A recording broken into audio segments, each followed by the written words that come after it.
John. How's everyone doing?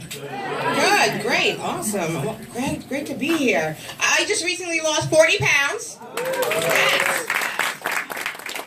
Very proud of myself, very proud of myself. I've, been exercising, watching what I eat, and actually I was watching Dr. Oz for tips, and he had an expert on. Now, my thing is sugar. I'm a sugar addict. If you're a sugar addict, you know what I mean, okay? So he had a lady on, and she was saying that if candy is your thing, what you do is buy candy with the wrapper on it. So that way, by the time you unwrap the candy, you won't want it.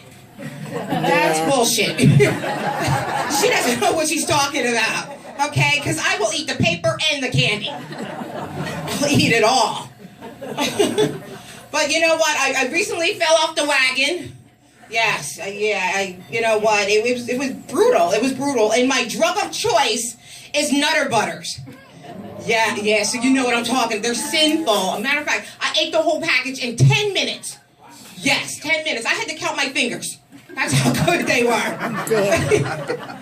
But then I started to feel guilty, and I was like, "Oh my goodness, I was doing so good." And I was like, "Wow, I'm walking around like, what can I do to make myself feel better?"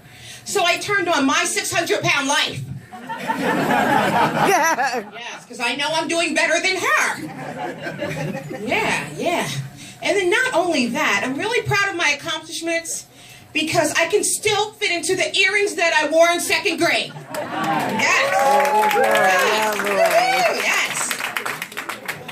But I'm so glad you guys are here because I'm going through a little something, and you guys look like a sensitive audience. I feel like I can share with you. I can let it out.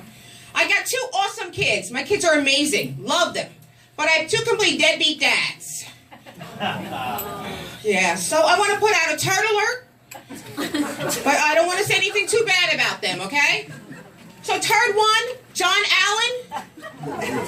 His social security number is 138-517151. Write it down, pass it out, open some credit cards in his name. I want you to mess his shit up. Not only that, here's a picture of turd 1. So if you see him, call the sheriff. This man owes me a lot of money. What do you want?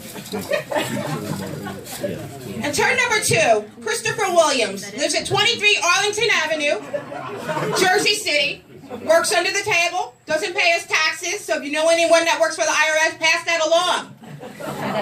He's home between 5 p.m., 3 a.m., and I have an extra key. I'll leave the door open for you, so go in, take what you need. I hear he brought some new shit, so clean them out. And not only that, turn number 2 just recently brought a brand new 2015 Toyota Avalon.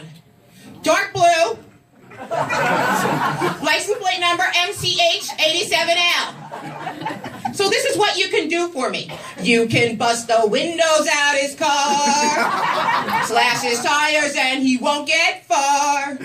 Put some sugar into his gas tank, so bust the windows out his car. That's what you can do for me. So when I first started dating, turd number 1, 2 years into the relationship, I found out he was in love with someone else. I was madly in love with him, and so was he. And turd number 2, he's one of these health fitness guys in the gym, 2 or 3 hours a day. I gave it to him, I did. He did have a nice body. But every time he would walk down the street, every time he see a girl, he said, "Oh, I do her, I do her, I do her." And I used to get upset, and sometimes I would even stay home. And then I thought about it. I said, you know what? He just showed me how to play the game. So the next time we went out, every time I saw a guy, I would say, "I did him, I did him." He was so nice, I did him twice. Go back for seconds. It was nice. So at the end of the relationship, with me and turd number 2, there was just hand signals. No speaking, just hand signals. He calls me up. He says, "Karlyn, I need you to go to court with me because I just got a speeding ticket." And I thought about it. I said, you know what? I'll be the bigger person. He picks me up. On the way there, he proceeds to tell me that the cop was wrong. We're pulling him over doing 90 in a 25. Yes. And the ticket is $250, but he only has to pay $20. I said, well, I don't understand. You're going to court, not Kmart, and they don't take layaway. He said, shut up and mind your business. You don't know what you're talking about. And I said, okay, fine, no problem. We get to court. They're calling people up. They call him up. Mr. Williams, please step forward. How do you plead for your ticket? He says, Your Honor, I plead guilty. He says, okay. Go to the clerk, pay your fee of $250. He says, Your Honor, I only have $20. He said, well, I understand you're in court, not Kmart, and we don't take layaway. He said, but that's okay. We've been checking your record. We found that you have 2 outstanding warrants. So the bailiff's going to show you to your new room. And he turns around to me. He's like, oh, my goodness, Karlyn, they're going to lock me up. I just want to know that you're there for me. I want to know that you have my back. And I said, of course I have your back. Matter of fact, I even said a prayer for him. I said, God, please watch over turd number 2 and let every man in prison as well have his back. May they draw blood. I'm sensitive like that. I want to leave you with this one thing. They say to move on, you have to bury the past. But I'm just wondering how big the hole has to be because my 2 turds keep climbing out. That is my time. Thank you.